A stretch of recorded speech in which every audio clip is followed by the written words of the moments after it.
कोई हमारे ताक़ुब में है। रुको, ये उस्मान का आदमी है। ये सही वक्त नहीं है। आला जा, हमें महफूज करो।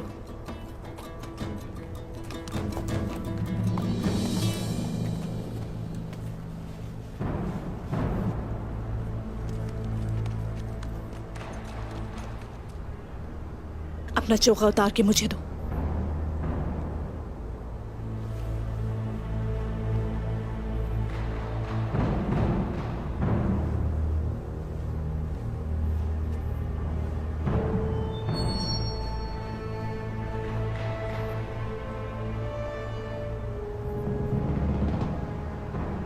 जो मुलाकात की जगह तय हुई थी वहीं मिलेंगे।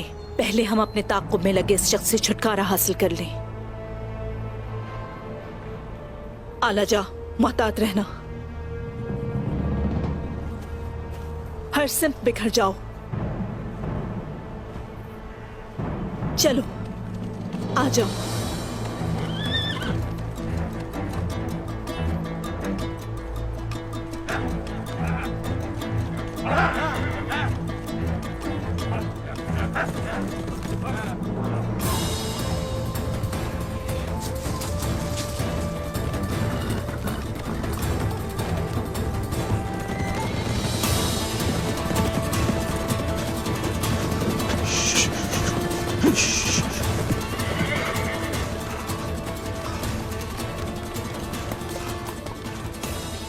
ये रास्ता सही नहीं।